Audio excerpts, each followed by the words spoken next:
కాదు, అదే చెప్తున్నాను. ఏమిటంటే ఈ రికార్డింగ్లు కాదమ్మా, రికార్డింగ్లు పంపించడం, శేఖర్ భాషకి గతంలో ఉండే అమ్మాయిలతో ఉండే ఫోటోలు పంపించడం, ఇవి మీరు చేశారు. అయితే ఇది లాగడం ద్వారా ఏం జరుగుతుంది అంటారు? What are you going to prove? నాకు విక్టిమ్స్ నాకు చేస్తున్నారండి. నాకు శేఖర్ భాష పైన 1% కూడా ఇంట్రెస్ట్ లేదండి. నాకు సపోర్ట్ చేస్తున్న చిట్టిబాబు సార్ని నేను కాంటాక్ట్ అవ్వడానికి కూడా నాకు నంబర్ దొరకడమో లేకపోతే అది కూడా అవ్వలేదండి. నేను శేఖర్ భాష పైన ఎందుకు చేస్తాను? నాకు విక్టిమ్స్ అక్క అని నాకు అప్రోచ్ అవ్వడం జరుగుతుంది. దీప వాళ్ళ బ్రదర్ కూడా చనిపోయిందండి, వాళ్ళ సిస్టర్, వాళ్ళు నాకు అప్రోచ్ అవుతున్నారండి. నేను ఏది కూడా నా సైడ్ నుంచి నేను చేయలేదు. అయితే ఇప్పుడు ఒక్క విషయం చెప్పండి, మీరు మస్తాన్ సాయి మీద కేసు పెట్టారా? అవునండి, పెట్టాను.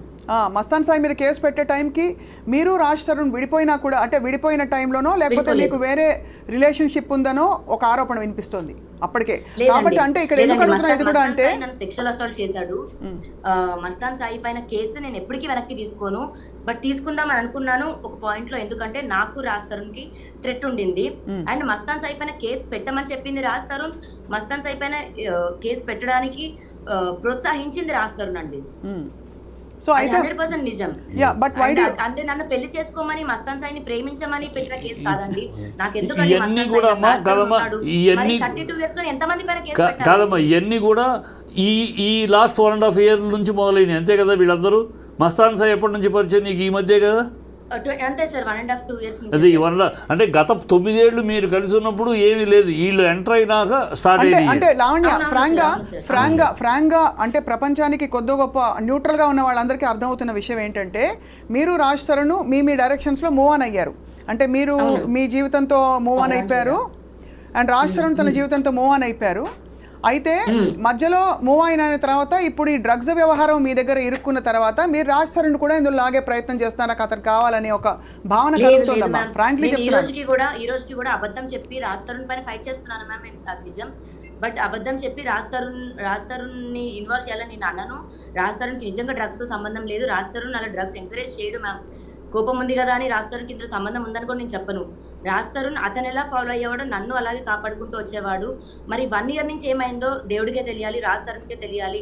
నేను వద్దు లావణ్య, ఇంకా నాకు నువ్వు వద్దు, ఐ వాంట్ టు మూవ్ అని నాకు నోట్తో చెప్పుకుంటే వెళ్ళిపోయేదాన్ని మ్యామ్. డ్రగ్స్ సంబంధించిన దాంట్లో రాజ్ తరుణ్కి నాకు సంబంధం లేదు మ్యామ్. రాజ్ తరుణ్ ఇంకో అమ్మాయితో సంబంధం ఉందమ్మా? రాజ్ తరుణ్ ఇంకో అమ్మాయితో సంబంధం ఉందా? అది చాలా మందితో ఉంది. నీకు అది ఎప్పుడు తెలిసింది? నీకు రాజ్ తరుణ్కి ఇంకో అమ్మాయితో బంధం ఉంది అనేది ఎప్పుడు తెలిసింది? 2017-18 నుంచి తెలిసింది సార్. అప్పటి నుంచి. మరి అప్పటిదాకా ఈనాళ్ళు ఎందుకు ఊరుకున్నావు? మరి ఈనాళ్ళు నేను నమ్మి వచ్చానండి. ఏది ఏమైనా సరే రాజ్ తరుణ్ చెయ్యి వదలొద్దు. నేను ముసల్దాన్ని అయినా సరే అతనే నా మొగుడండి. ఇప్పుడు బయట ఉన్నా సరే, విడిపోయినా సరే, లేదా ఫోటోకి దండేసుకొని చచ్చిపోయాడు అనుకుంటాను, కానీ అతనే నా మొగుడండి. కాదు లావణ్య, సరే మీరు ఎమోషనల్ గా మాట్లాడుతున్నారు, that's fine, we respect your ఇది. లేదు మ్యామ్, నేను చిన్న వయసులో అతను వచ్చేసాను మ్యామ్. నాకు ఇప్పుడు గడవట్లేదు, ఇల్లు గడవట్లేదు, నా లైఫ్ గడవట్లేదు. కానీ మీరు చేస్తున్న ఒక్క నిమిషం, మీరు మీ కేసు జెన్యూన్ అని మీరు నమ్మితే, వాళ్ళ ఫోటోలు, చిన్నప్పుడు స్కూల్లో వాడికో ఫ్రెండ్ కొరికిన వీడియో ఇది, ఇంకేదో చేసిన ఇది అని చెప్పి వీళ్ళందరూ ఇన్వాల్వ్డ్ పార్టీస్ తాలూకు మీరు సేకరించి అందరికీ మీడియాకి పంపిస్తున్నారు. కాబట్టి మిమ్మల్ని మళ్ళీ మీరు చేస్తున్నది వాళ్ళు చేస్తున్నారు, యువర్ మిర్రరింగ్ ఈచ్ అదర్. ఇది ఎక్కడ సాల్వ్ అవుతుంది?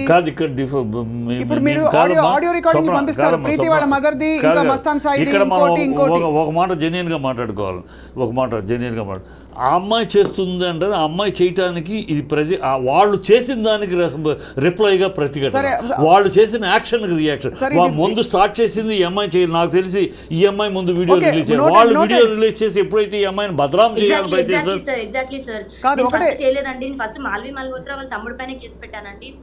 నేను చూస్తున్నా, వాళ్ళు ఎప్పుడైతే అమ్మాయిని భద్రం చేయాలనో రిటార్ తెచ్చుకుంటుంది. ఎవరైనా ఇస్తారు, నువ్వైనా ఇస్తే నేను రిటార్ తెచ్చుకోకుండా సైలెంట్గా ఉంటే వాళ్ళు జెన్యూన్ అయిపోతారు కదా, వాళ్ళ మాటలు అబద్ధాలు నిజాలు అయిపోతాయి. అందుకని రిటార్ట్ అయింది. సో రిటార్ట్ అవడం అతను వాళ్ళు చేయటం, నువ్వు చేయటం, ఈ రిటార్ట్ అవడం ఎవరు నష్టపోతున్నారు? ఎప్పుడైనా ఆలోచించావమ్మా నువ్వు? ఎవరు నష్టపోతున్నారు? ఎవరి జీవితాలు నష్టపోతున్నాయి? మీ ఇద్దరు చేయటం వల్ల మీ ఇద్దరే నష్టపోతున్నారు.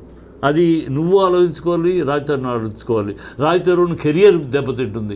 పర్సనల్గా ఒక హీరోకి పర్సనల్ ఇమేజ్ పబ్లిక్లో దెబ్బతిందంటే వాళ్ళ లైఫ్ దెబ్బతింటుంది, కెరియర్ దెబ్బతింటుంది. ఇది చరిత్ర, సినిమా చరిత్రలో జరిగే ఉన్న నగర సత్యాలు.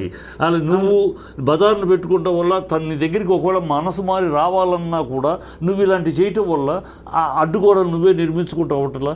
ఇంకా తను ఒకవేళ మనసు మారి వాడు కావచ్చు రేపైనా మనసు మారి రావాలన్నా కూడా నువ్వు రానివ్వకుండా నువ్వు అడ్డుగోడలు నిర్మిస్తున్నట్టు అవట్లా.